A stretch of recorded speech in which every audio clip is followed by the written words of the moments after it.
morning, good afternoon, good night. Good night. Ba't good night? Parang gusto mo na kami patulogin. Okay. Okay, good day. We will be talking. Welcome po sa casual talking namin. I'm with Chandru, Edward, and Tayo. Ano ba pag-uusapan natin? Earthquake. Earthquake. Earthquake. About earthquake. So, kasi nga, yun yung pinaka-issue ngayon, di ba, sa Philippines. Yes. So, ano ba? Ano? Ano? Ano? Ano? Ano ba yun? Ano naman? Ano ba yan? Ulit ka, Casual hindi talking ka ko to, casual laughing. Good day everyone. Welcome sa our casual talking. I'm with my friends, Jan, Drew, Edward, and Tano. So, ano ba pag-uusapan natin ngayon? Earthquake. Earthquake, ano nga yung earthquake kaya? Earthquake? Ano ba? Earthquake, ito yung sudden na pabilis ng energy ng Earth. Ay, wow Sa taas. naman. Tapos, yun yung nagka-cause ng shaking. Knowledgeable. Grabe naman. Ako na to. So, ACADS naman yung language mo, pre. Sakto. Paano ba natin may iwasan yung earthquake? Kung tingin niyo, ano ba? Paano ba natin may iwasan yun? Siyempre, kailangan natin ng takes measure about sa parang magka-burn tayo sa earthquake na yan. Then, parang before, after, during, yan. Yung mga preparation na dapat natin gawin, sir. Ano yun? Duck Cover and hold. Duck cover and hold. Yeah, that's the basic. The Basic yun, yun yung basic. basics. Dapat, like, yun yung necessity. Yun yung kailangan lahat. Dapat lahat kailangan may alam. Cover and Ano hold. din pala na sa before natin na gawing earthquake, parang preparation before, kailangan natin ng go bag. Ano ngayon naman ng mga go bag? Di ba may yung mga batteries, flashlight, Phones, Phones and phones para pagka Siyempre, kasama naman din yung first aid kit. Siyempre, hindi mawala yun for safety, ano lang. Damit na rin, tas tubig na rin. Dalhin nyo na lang lahat ng gamit sa bahay Dali niyo. nyo na yung bahay nyo. Oh, safe. Itakbo nyo na lang yung bahay Yung nyo. bahay nyo, lipat bahay na lang. Yan. Then, ano pa bang ano natin for earthquake? Since, yun nga, delikado earthquake. Meron din, hindi lang dapat duck over it all, di ba? Pag earthquake kasi, dapat meron rin tayo kailangan na basic, like, advanced level na knowledge. Ano lang, hindi lang yung duck over it all. Ano ba kailangan natin kapag, yun nga, during an earthquake, let's say. Kasi ang ginagawa natin preparation kanina is before earthquake, yung mga, ano yung kailangan gamit, ganyan. Now, during earthquake, ano ba sa tingin nyo? Ano sa tingin nyo ang kailangan natin? Sa tingin ko, partner, di ba dapat hindi tayo magpapanik? Siyempre, hindi lang tayo magpapanik. Sin naman yan. Siyempre, kunwari, pagka sa loob na ng building, tapos gumuho na yun, huwag kang tumakbo, maglakad ka lang. Para, bago ka makalabas ng building, patay ka na. Naipit ka na, no? Yung sim. Hindi, pero legit. Ano lang, syempre tatakbo ka. Kasi nga, mamamatay ka, maguguhan ka, mahulugan ka ng ano. Pero, remain calm pa rin. Diba? Yes. Huwag yung panic na yung takbo panic, baka mauntog ka, di mo alam. Dapat chill lang tayo, guys. Wala kang tignan tutulukan. natin yung mga dinadaanan natin. Baka may mahulog na para alam natin kung saan yung merong risk. Ganun. Kailangan iwan tayo sa mga sa mga shelf, sa mga bintana kasi pag nag-earthquake, pwedeng masira yan, mabagsakan ka. So, kailangan, kung may open area sa bahay, tapos di ka agad makakalabas, sa open area na lang. Stay ka muna doon until pwede ka na makalabas or kung kaya naman makalabas ka naman agad ng bahay, then I guess, yun, labas Labas ka ka na. na. Hanap ka na agad open area sa labas ng bahay, doon ka na mag-stay. Yung mag-stay ka pa sa loob, no? Mahirap pa kasi pagka kumare, may elderly din, or care ng mga bata. So, kailangan talaga dyan yung reaction time mo. Dapat, mana Spider-Man ka dyan. May Corny naman. spidey sense, no? Uy, Oh, mag-earthquake, sige. mag-ahanda na ako, biglang ganun. Tsaka kailangan talaga natin ng preparedness para para alam natin yung gagawin. Yung hindi yung nagka-earthquake na parang wala lang tayong gamit. Parang nakatayo lang tayo. Sorry ha. mamatay. Sorry ako kasi tulog kasi ako kada earthquake eh.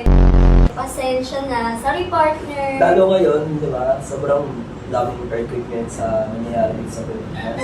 Mahirap iwasan. Baka, alam mo na,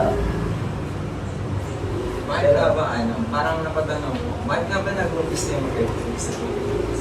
Tsaka sa ibang mundo, ibang bansa, ganun. Parang paano ba nag-umpisa na talaga?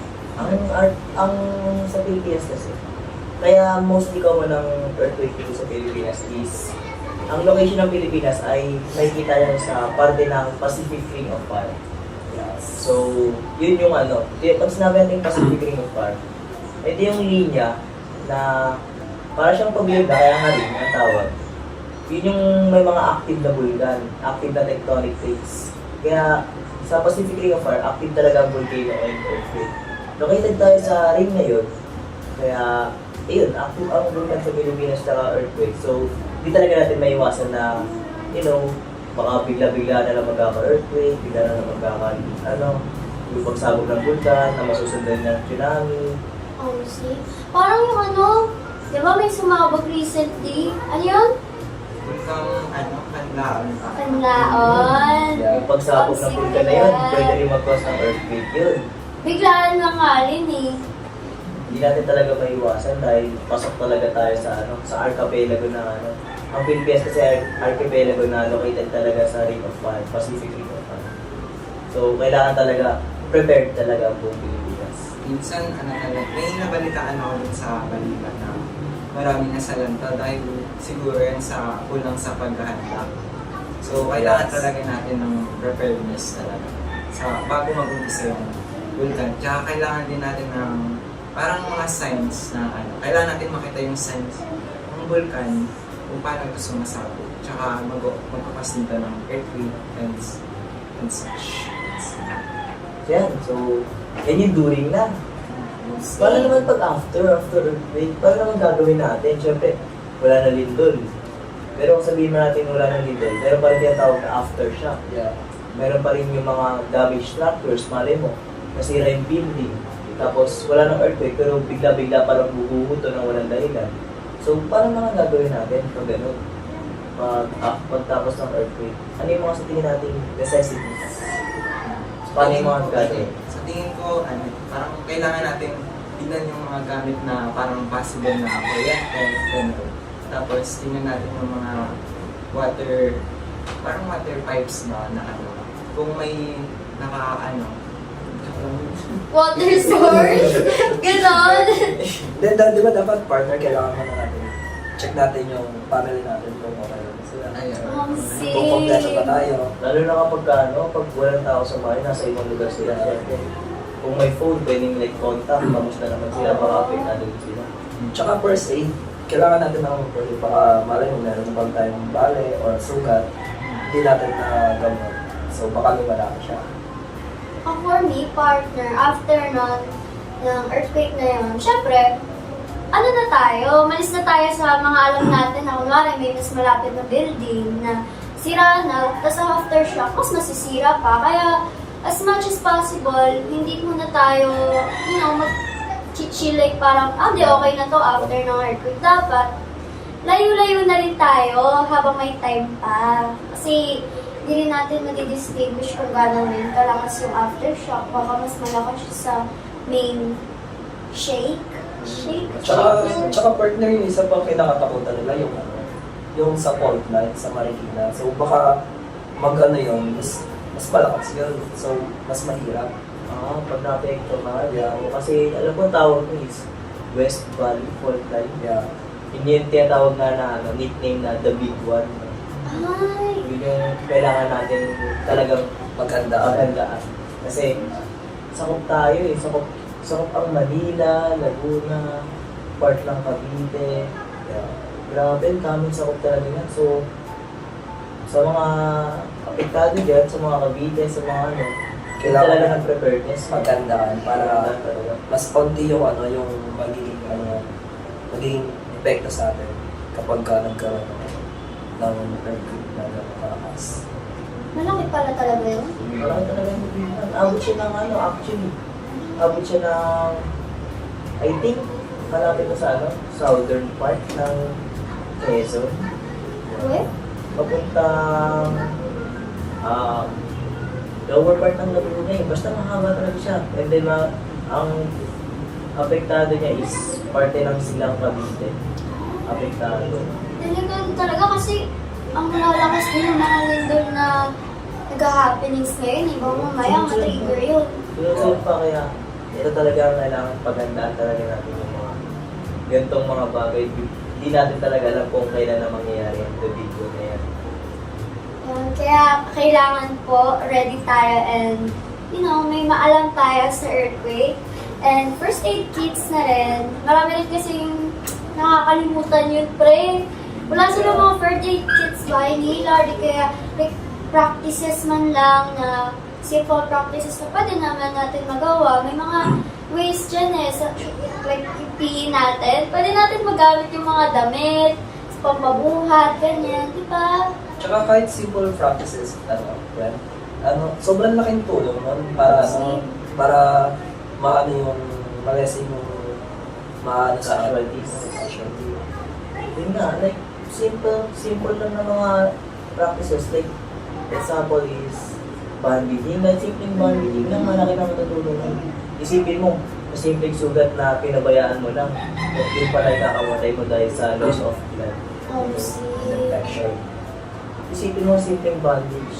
Yun yung kapalit ng buhay mo. So, importante din na may malaman tayong basic necessities pagdating sa first aid. Hindi lang kasi kahit na prepared man tayo, may time pa rin talaga na hindi natin maiwasan ng injuries. Talaga kahit prepared tayo, hindi natin ina-expect na maapektuhan pa rin tayo ng ganong kalala kahit prepared na tayo, kompleto gamit, alam natin yung exit routes natin sa mga bahay, sa mga barangay, pero apektado pa rin tayo ng malala. So, kailangan prepared pa rin tayo ng after ng earthquake, hindi lang during tsaka before. Tsaka alam dapat natin yung evacuation center kung saan yung pinaka-safe na lugar para ayun nga, mas ma-lessen yung casualties na mangyayari sa atin. Tsaka yung natin, kailangan din natin alam yung hotlines na tatawagan kung possible na may nasaktan, nasugatan, hotlines ng specific na lugar nyo, parang gano'n. Buti na lang pala nakinig ako sa PE. Guys, alam ko kung paano mag-bandage, flex to. Flex. Salamat na lang pala kay Sir Kaloy. Kaso, Special mention. yeah, bukas nga lang, kailangan mag-perform. Pero kaya yan, guys. Diba yan? So bukas, since may performance tayo, dapat ready pa rin dahil hindi natin alam if baka mamaya bigla na lang manginig yung ating floor. So, buti na lang na tayo dito ay handa. So, dapat kayo rin po handa kasi kunwari, yung mga pagkain dyan sa mga bahay ninyo, mag-stock na rin kayo kasi baka ngayon nga sa evacuation center, of course, hindi naman bigla-biglaan dadating yung mga communicate ng pagkain, magugutuman tayo doon. Hindi natin yung gusto. Kailangan talaga natin maganda yan kasi pag sinabi natin yung earthquake, hindi naman masasabing konti lang maapektuhan. Sigurado, panigurado tayo, marami maapektuhan yan. So, let's say marami na apektuhan sa evacuation center, magkakaroon ng magkakaroon ng pagkukulang sa mga goods niyan, like pagkain, tubig, yung mga bawah, damit, kung sakaling wala ng damit. So, yun nga, before earthquake is preparedness, paghahanda tayo ng mga gamit natin, pagkain, first aid, and such. During is, paano naman natin malilesen yung injuries, casualties, and such during an earthquake. And then after, which is preparation and recovery ng earthquake. Paano natin mababalik yung mga nasira natin damages, like, kailangan talaga natin ng preparation for the three, before, during, and after. Ayun, alam naman na pala nila. Sarap po nakinig at gawin. Hindi po tayo makikinig lang sa labas sa kabila. Yan. Di pwede yun, guys. Kasi pagka ganon, hindi tayo makakalabas ng ating house. Tsaka huwag po tayong mag-hesitate to educate people para mas marami po tayong matulungan at maging prepared din po sila sa mga darating na sakuna sa lugar natin. Kasi hindi rin naman kasi nila, di ba, yung last time na may pinakamalakas na lindol, hindi rin po nila in-expect yun. Kaya, this time pa lang, try din na tayo, hindi rin natin expect kung gaano kalakas ang lindol na ma-experience ng lugar natin. Bilang sa lakas, hindi mo rin na-expect kung magkakalindol. Oh, same! Yun mismo. Hindi ng lakas, kahit na mahina man yan, kahit na sabihin natin ang damage lang yung is nag-crack lang part ng bahay nyo or ganyan. Hindi mo alam, baka meron palang ano yan, after effect yan. Like, bigla na lang palang may susunod pa na ano. Mahinang lindol lang pala yun kasi warning lang, hindi mo alam, may next na ano pa aftershock or hindi kaya second na lindol, yun na yung mamalay ko, hindi na pala yung the big one. So, kailangan talaga natin maging prepared. Kaya namin i-spread tong awareness na to, tips and tricks, you know, para maiwasan or at least malesen. Hindi naman totally maiwasan, malesen. Malesen yung pagdating sa damages, pagdating sa earthquake. Pero, huwag tayo mag-wish. Baka mamaya, Huwag naman katok-katok. Huwag tayo mag-wish. Awareness lang. Huwag naman sana pagdasal na, porket may natutunan na ganito, baka, uy, gusto mo magkalito. Huwag naman. Huwag tayo mag-expect, guys, ha? Ano lang to? Informations. Huwag natin, Lamang pa din ang kailangan. sim. Huwag natin i-manifest, guys, ha? So, that's it for the talk. Kasi pa, you know, pwede na lang. Pwede na yun? Ayun. I mean, marami naman nang naging share. Marami naman nang na-share ang mga aking mga tropo tips na dapat hindi natin kinalilimutan. And easy na rin, free na rin yung pagpa-practice. May YouTube naman, may SOCMED naman. Alam na natin yan, guys. Ang software naman, pero huwag nyo gagawin yung software na, uy, nalindol, post muna ako. Oh, ganyan, sim. ganyan. Baka naman kasi ganun mangyari. Pag software, gamitin nyo for awareness. Hindi yung, Software. ay, nalindol po, video lang, vlog lang. Hi guys, welcome to my vlog. Ay, sorry, pre, Baka mamaya may pag-ganun dyan. Sorry, akin. Sorry po. Awareness spread natin ha, hindi yung bad influence. Ay, ganun pala awareness, hindi bad influence. Sorry. Ano lang you know, talagang hakot kasi talaga ako ng hakot ng followers. Kita mo naman, hindi nyo kaya, totoo naman, di ba? Well, anyway, sana may natutunan kayo. Be safe and be prepared. And next time, be ready when it shakes. Yan lang. Prepare your go bags, prepare your foods, and prepare everything. There's nothing ano daw? Pero wala namang mga kasama, di ba? Mag-prepare ka, may mangyari bang masama? Wala. Hindi ka mag-prepare, may mangyari bang masama? Meron. Kasi di ka prepared eh. It costs nothing. Yun yun. It costs nothing. Yung sinasabi ko. It costs nothing to be prepared, guys. Ayun na. Thank you po. See you. Bye-bye. Keep safe.